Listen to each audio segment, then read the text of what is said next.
Hello বন্ধুরা, স্বাগত জানাই বন্দনা রান্নাঘরে। আশা করি তোমরা সবাই ভালো আছো। তো আজকে আমি পাবদা মাছ সর্ষে পোস্ত দিয়ে বানাচ্ছি।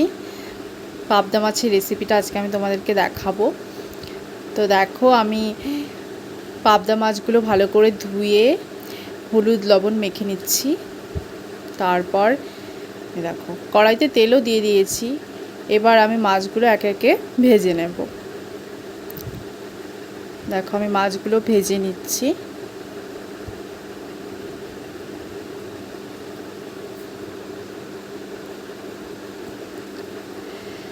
দেখো এই মাছটা আবার রান্না করার জন্য আমি অল্প সর্ষে আর অল্প পোস্ত, দুটো কাঁচা লঙ্কা বেটে রেডি করে নিয়েছি।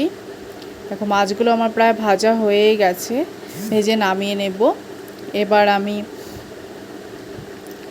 ওই তেলেই, মাছ ভাজার তেলেই, কালো জিরে আর অল্প পেঁয়াজ কুচি দিয়ে দেব।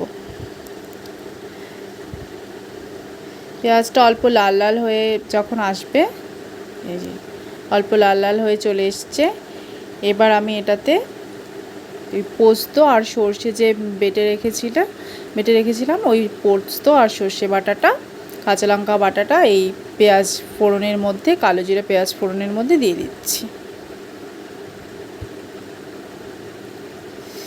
দিয়ে একটু নেড়ে চেড়ে নেব। হলুদ লবণ তো দিয়ে দিয়েছি।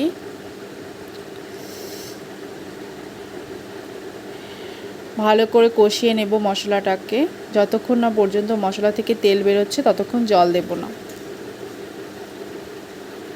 দেখো প্রায় আমার মশলা থেকে তেল বেরিয়েই এসছে। আবার একটু ভালো করে নেড়ে চেড়ে নিলাম। এবার জল দিয়ে দেব। দেখো এবার জল দিয়ে দিলাম। এবার এটাকে 10 মিনিটের জন্য ছেড়ে দেব। 10 মিনিট পরে আবার আসবো। দেখো 10 মিনিট পরে আবার চলে আসলাম। জল ফুটে গেছে, দেখো তোমরা সবাই, জল ফুটে গেছে।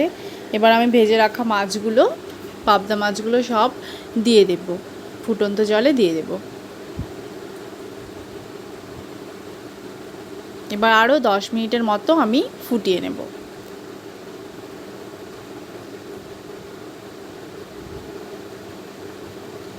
দেখো দেখো প্রায় রেডি হয়ে গেছে আমার পাবদা মাছ। এই যে রেডি হয়ে গেছে। এবার আমি এটাকে নামিয়ে নেব। দেখো কি সুন্দর হয়েছে দেখতে। তোমরা এইভাবে করো, তোমাদেরও ভালো লাগবে খেতে। টাটা।